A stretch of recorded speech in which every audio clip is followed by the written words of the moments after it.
Alright, everybody, welcome back to Potheads Love Movies. I'm a pothead and I love movies, man. That's J Focus here again with you for another episode 5. Yeah, we back. And guess why? Rick and Morty has returned, bitch. Yeah, season 5, back again. Justin Roiland and Dan Harmon back in motherfucking action. We are picking up with a lot of events, man. A lot of big circumstances in this episode that happened and took place that may mean a lot. Some other things may not mean as much. I'm here to give you the theories and predictions. I do have a major prediction. As we all know, these seasons never tend to really mesh together. Really, they can go from one season to a next on Rick and Morty, and the storyline doesn't have any effect on anything else. But as of season 4, it seems like they've started this narrative of just Rick's progression, actually starting to see him have to grow. It definitely seemed like the first 2 or 3 seasons, it definitely wasn't much growth or reason for it in Rick. But now I think we're starting to see some of that. So I'm about to go ahead and give it up. Make sure you stick around to the end. I'm going to tell you exactly the predictions I have for how they connect. Also, what may come from episode 2. So with no further ado, let's get to the motherfucking show.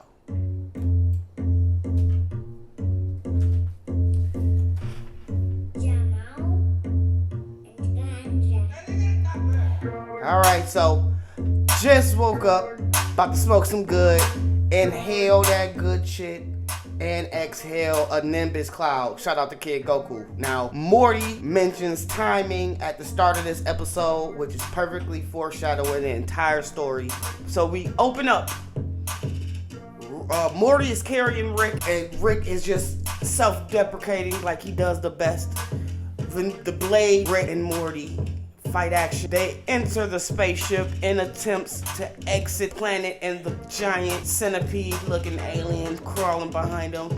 Tentacle smacks the ground, creating this amazing fucking explosion. They shoot a portal, barely making it, and Rick passes out. Morty calls Jessica. Now, him calling Jessica is really big because he just has never done it. And just like anybody in life, any teenage kid that doesn't super have a swag like that, he's kind of afraid to talk to chicks, you know, it's not really his thing. He may have some solace in knowing that they probably feel the exact same way. Therefore, if you just call and tell the person how you feel about them, maybe they feel the same. Maybe they just give you a shot because you stepped up, strapped your nuts on, and shot your shot, man. So this was a big moment and lesson because he thought he was about to die. Morty thought he was dying in this circumstance. Now, with Jessica telling him that she's down to hang with him, he immediately kicks in the motherfucking fight or flight survival mode. He turns on, he puts the damn steering wheel back in the damn column, and he's ready to go. He saves the day. Motherfucking Mort. The last one you'd expect to save the day. But here's the issue. They land in the ocean. Yeah. And according to Rick, that's a big issue. Now, he doesn't explain why, not immediately, but eventually we find out. Yeah, motherfucking Mr. Nimbus. Yeah, Mr. motherfucking Nimbus is here, and he introduces himself as his nemesis. Very confusing to Morty, as we can see. And so I'm just like, this is gonna be great. The first time I watched the episode, I wasn't really into it. I guess it was because it was super early. I woke up even earlier than what I woke up to start recording this. Now, what tends to happen is Rick needs this nigga Morty to help him out with Mr. Nimbus. They're trying to get a peace treaty signed. And it was really interesting to see this little Snoopy the dog looking weird looking character when Rick sends Morty off to get the cheap wine fermented for some generations in a Narnia door or whatever the fuck. Mr. Nimbus pulls up like the mayor in a fucking parade, equipped with giant octopi on both sides. Mr. Nimbus immediately starts showing out and shit, and Jerry gets real mad. It seems like uncomfortable anyway, and threatens to call the cops, which is when we get the soon-to-be famous quote, Jerry, he's Mr. Nimbus. He controls the police. You goddamn right. I fuck with that. I fuck with that shit, and we hear that throughout the episode. It's like the running joke, and I think he controls the police is amazing. It's the greatest. This is great. And when I heard him say he controls the police, Jerry, I'm thinking like, oh, okay, yeah, this nigga got like mob ties or some shit. You know what I'm saying? This nigga's plugged in the government or whatever the fuck. And come to find out, this nigga's a telepath. Only the cop. Only the cops. So he gets the police to show up and he commands them to do the 3 F's. Fight, fucking flee each other. And that shit was wild. Like, I wasn't expecting it, but it happened. I guess it was just to flex his little powers or whatever the fuck. So after he propositions Jerry, he being Mr. Nimbus, when Jessica pulls up, that's when things kind of start to get interesting, okay? Because right after she walks in with Morty, this little procurer the starfish just rolls up with the NDAs and death clauses on the 3-way and shit, and it's funny as fuck. Maybe they taking a dig at another cartoon starfish we know, huh? Maybe a reach. Maybe Dan Harmon them know exactly what's up. Now, so anyway, Jessica, little hot in the pants ass, immediately trying to get white girl wasted with Morty off that good 40-year aged wine, trying to sip that Morty Merlot. So anyway, Morty eventually heads off to go and grab the wine. Now, Mr. Nimbus ran through about 2 bottles of this wine in a heartbeat, real fast. And that led to Morty having to return through the portal yet again. But here we have older Hoovy too. And guess what he does in mourning his father? He beats the brakes off this nigga Morty, Omni-Man style. Think, Morty, you killed my father, Morty. Think, Morty. Yeah, that shit happened. It was live as fuck, man. Shout out to Omni-Man beating the brakes off motherfuckers. And Morty takes off straight back through the portal. And 2 seconds later, he thinks about it. He jumps back through the portal again to go say a fucking word or 2 to Hoovy. And here we got Hoovy, 2, older than what he was before. But now his kids are around. Yeah, and guess what? We've seen the myth, the man, the legend. Not the man, the boy, the legend.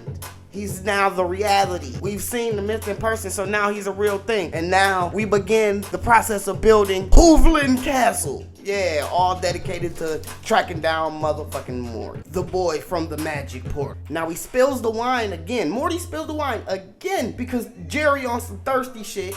And Jessica decides she about to split. Maybe he's a little busy, you know, but Morty stops her real quick. He charges in the portal with all the Hoovlin Castle's weapons targeting scrawny ass Morty. Yeah. After he cop a few pleas, mad arrows return like receipts, you hear me? Now, Hoovy Kingdom think the smoke is clear after they think they done blew him up and they done knocked his head off and got him with all of the arrows. They think it's all good, there's no more smoke. However, we know that's not the case because Morty go back to the crib and get charged up like that good USB-C adapter for the iPhone. Quick as fuck. It was fast, trust me, no time.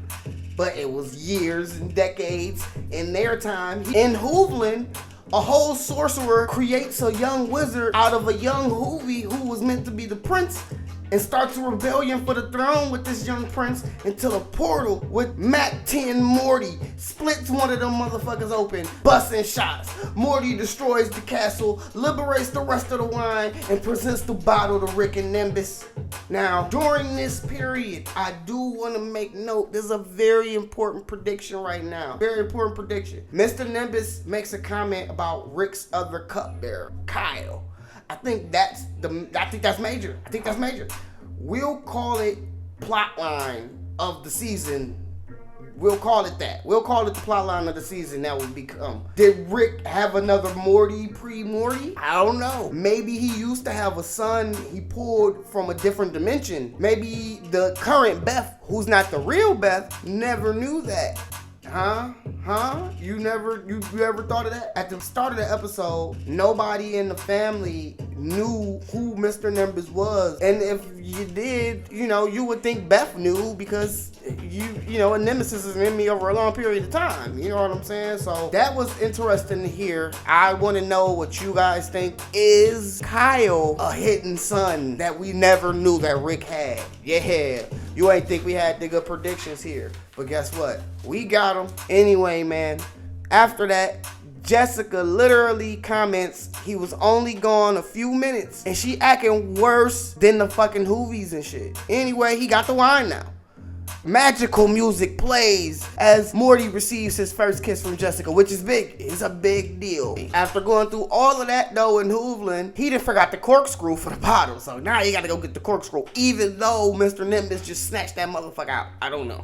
So Rick needs a witness for signing this peace treaty, as Nimbus has the squid, who tells Rick not to make it about him. That was funny as fuck. That was great. And he approaches Morty, who turns him down for the gig for what he calls his girlfriend. Yeah, he called her his girlfriend after a kiss, though, on the Netflix and chill. Come on, man, relax. Ain't your girl yet. He mentions how he can't rush things, and it's the perfect segue to the hardware Whovies. Yeah, technologically advanced. Yeah, Whovies. Yeah. And they got big plans for Lil Morty. Now, a young Hoovie jumps through the portal like the protagonist on Tenet or some shit. He proceeds to try and beat the brakes off Morty like in earlier scenes, but the best he can do is bust a couple shots off, miss, and shoot the squid that was there to witness for Nimbus. And it got Nimbus thinking that it was an assassination attempt. So he's pissed off, they storm off, but he still got this hardware Hoovie to deal with. Yeah. So Jessica ends up stopping them, the hardware Hoovie that is, and they're both transported a different weird version of Hoovlin. Eventually they get back to the real Hoovlin, and Morty suits up and heads to Hoovlin himself to rescue Jessica, only to find himself in a simulation. Quick trick, you know, like the aliens, the hardware Hoovie gang capture Morty, who discovers a trapped Jessica. Somehow, Morty escapes and kicks the hardware Hoovie in the nuts, which is ridiculous, no pun there. Morty rescues Jessica, who are both rescued by Rick, who was then rescued by Mr. Nimbus. Morty asks if Jessica still has time for the movie, and she kinda sorta flips. Well, she describes the life of time she witnessed as she was trapped in the Hoovies, because, you know, time is relative there. So she ends up telling Morty that, you know, they can be friends and it's over. And she heads out to claim her status as time god. Mr. Nimbus discovers he's been betrayed by Rick. They had just seen to piece it up, but now it's over for that. Hawk smash your stupid ass. Once she blows the conch, he powers up and super Hawk smashes his stupid ass, then drags him to the street, uses his control of the police to get him the fuck out of here. And that's pretty much the end of the episode, man. And now, for the moment you've been waiting on. Not the hot take I gave y'all earlier off. No. This is how the 2 seasons are going to connect. Now, Mr. Nimbus, at the end of the episode 1 of season 5, says that Rick had always been his friend. However, in season 4, Rick's only friend had seemed to only be Bird Person. And that's where it gets connected there. I think it's going to be, all right, I was a shit friend there, now I have the chance to actually be a good one. So here's my opportunity to do it. And I think this is finally the connecting factor from season to season. We really haven't had a thread that we can loose, even though this is from one of the creators, well, the creator of the Story Circle, Dan Harmon, Justin Roiland, who also voices Rick. If you don't know, I'm pretty sure you do if you listen to this, because this is Pothead's little movie and you're a Pothead anyway. So yeah, man, I was sitting around getting high, and I thought about it. I think that is exactly how these seasons connect. If you think you agree, let me know in the comments, man. I'm eager to talk to you guys about this shit, man. I'm a big Rick and Morty fan, been rocking since season 1. So we're here now. Without any further ado, we're gonna wrap that shit up. If you want to sponsor this podcast, call your boy. Get with us. We also got the Wake and Bake podcast as a part of this network. Please go check that shit out if you're in the hip hop and dope hip hop conversation. It's me and my boy Bones. And yeah, man, J Focus EP is out right now. Make sure you go download, stream that. It's right here on YouTube. Go check out that playlist. With no further introduction or outroduction, fuck it, I'm high. It's your boy J Focus. We out here.